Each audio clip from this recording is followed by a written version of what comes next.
All right, we ready to go? Can you step up just a little bit more for me? Yeah, that's good. Thank you. Hey, guys, come on in because I can't hardly see you back there. All right.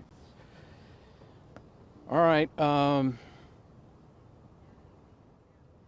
ahead and get started. My name is Joseph Chacon, Josephchacon, Chief of Police here in Austin. I want to start today's this briefing by offering my thoughts and prayers to the people in Uvalde and for the tragedy that occurred at the elementary school there. I have already reached out to the Chief of Police there in Uvalde to offer obviously my prayers and thoughts, but also to offer any support that the Austin Police Department can offer. That's a horrible tragedy and just yet another demonstration of the gun violence that is occurring in our communities and in our nation right now. I am here today to talk about an officer-involved shooting that has occurred here in the city of Austin, and we'll be giving you as much information as I know right now, and then talking about next steps. At approximately 4:55 a.m., officers, Austin 911 received a 911 call regarding a man with a gun. A gun hotshot call was issued and officers responded to the area. The caller stating that there was a man in a vehicle who was pointing a gun at other persons. Multiple officers responded and approximately 5:10 a.m. arrived on scene and began looking in the area. At 5:11, 1 minute later, they did locate a vehicle that matched the description and had an occupant inside the vehicle. This was a black pickup truck. Officers cautiously began to approach the vehicle, knowing the nature of the call, and then the truck door on the driver's side opened, and they could see that there was a person sitting in the vehicle. They began issuing instructions to exit the vehicle. Please let us see your hands, and essentially to get the person to exit the vehicle. And basically within seconds of that truck door opening, the man inside began firing at the officers. Officers scrambled for cover and then returned fire into the vehicle. The vehicle then remained in that spot for several moments. Officers were behind cover and were telling the individual to exit the vehicle, to show his hands, and we're also saying that they wanted to administer first aid to the individual, but needed him to come out of the vehicle to be able to do that. They could see that the individual was still inside the vehicle, was still moving, but he was not complying with the instructions and did not exit the vehicle. At approximately 5:30, officers finally were able to approach the vehicle safely, to open the car door, and to extract the individual from inside. Once they ensured that he did not have any weapons in his hands or on his person, they immediately began life-saving measures. EMS arrived approximately 2 minutes later, and they also performed life-saving measures. But in the end, they were unsuccessful, and at 5:37 a.m., that person, the male, was pronounced deceased on scene. There were no officers that were injured as a result of this incident. The incident was captured on officers' body-worn cameras. However, we are seeking information from anyone who might have seen or captured this incident on video themselves. And we're asking, if they did, to please call 911, or you can report anonymously through the Crime Stoppers tip line tips. The individual involved has not been positively identified yet. He is a white male, possibly in his 40s, but as I said, right now we do not know who he is yet. We had 5 officers that were involved in this shooting. One officer has 7.5 years of time on the department. Another officer has 5 years on the department, and then a third officer has 4.5 years. The 2 officers, the one with 7.5 and 4.5, are field training officers, and had probationary officers with them at the time who were also involved in the shooting. So those final 2 officers are probationary, have been on the department for approximately 4 months. All of the officers will be placed on administrative leave pending the outcome of this investigation. There will be 2 concurrent investigations that occur. The first is a criminal investigation conducted by our Special Investigations Unit in conjunction with our District Attorney's Office. The second investigation will be conducted by Internal Affairs. It's an administrative investigation, and it will be overseen by the Office of Police Oversight. Ms. Sylvia Hardman with the OPO is here on scene this morning.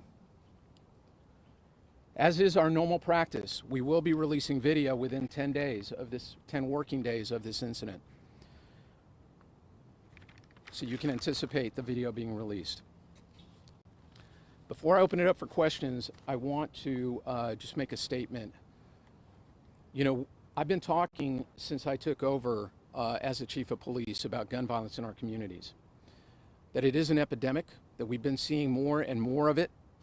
And this is the second time in as many weeks that we've had officers that as they're arriving on scene, as they're approaching, are encountering gunfire that is coming directly from individuals.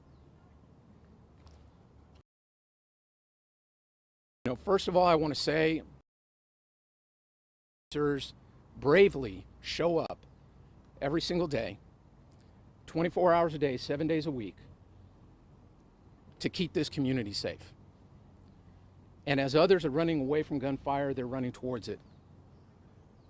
And that is yet again what we saw today. The fact that we have firearms that are being used in so many of these incidents and so many crimes is completely unacceptable. I am working with our District Attorney's Office, our U.S. Attorney's Office, with our partners at the Travis County Sheriff's Office, as well as our federal law enforcement partners on ways in which we can curb gun violence, looking at it both from a proactive or violence prevention standpoint, as well as a reactive, and looking at the targeted prosecutions we can do for those that are committing these crimes over and encourage our community to safely secure your firearms. Do not let them fall into the hands of those that would do bad things with them and commit crimes.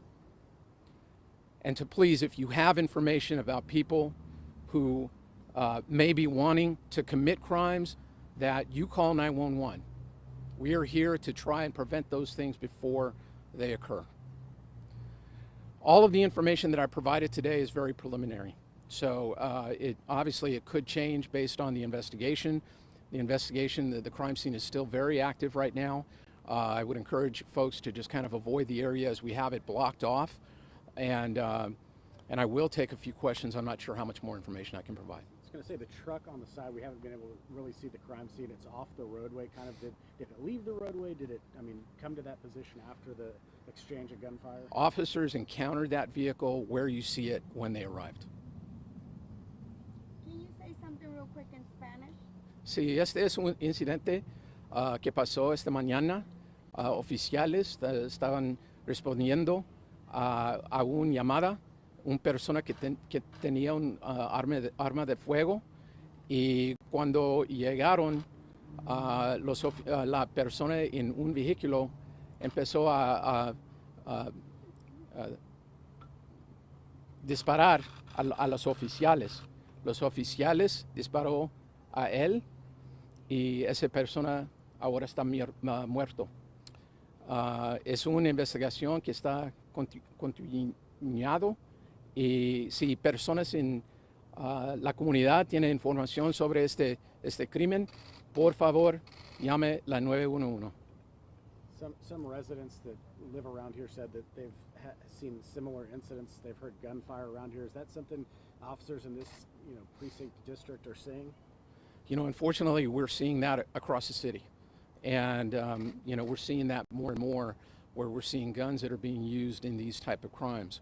And it is just, it's tragic. It's leading to tragedies like we saw in Uvalde and tragedies that we're seeing here in our own community that are affecting our families. And as I said, it is of the highest priority for this police department and for me that we curb this kind of violence. What does that do for officers when you're trying to hire and get more officers to come here to know that that is on the rise? Is it difficult to recruit? So I will say that Austin is not alone in this phenomenon. We are seeing it across the country, and for those who have a heart for service and want to join the police department, it isn't as though coming to Austin they're going to find themselves in more or less danger than anywhere else right now. It is just it is a problem. So we continue to have people that are signing up for our academy classes, and I'm very, very grateful for that. And we will continue to train those officers and get them out on the street as soon as we can. As far as weapon for the suspect, has that been identified? So the weapons that are involved in this, I don't have the information on that, nor the number of shots fired. All of that will have to come out in the investigation. One more question, please, if any. What do you tell the citizens of Austin that are watching this morning as we see, homicides go up the last year and this year basically on track to stay around the same thing as when it comes to safety? I think that's part of my overall message right now, which is, we need a community that is really working with us, that is vigilant, and that is engaged with one another, because I don't have nearly the number of officers that I need to be able to patrol every street every night. They're running from call to call, and we're in a very many times reactive mode to these kind of calls. So it really is imperative that that the community gets to know each other, and to report suspicious activity when you see it. We think that a gun is involved, or you think a gun is involved, we will be responding to those.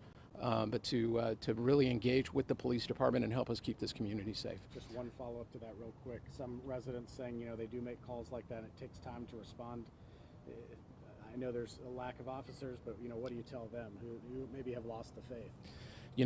Don't lose faith. This community, I've made the commitment to keep this community safe.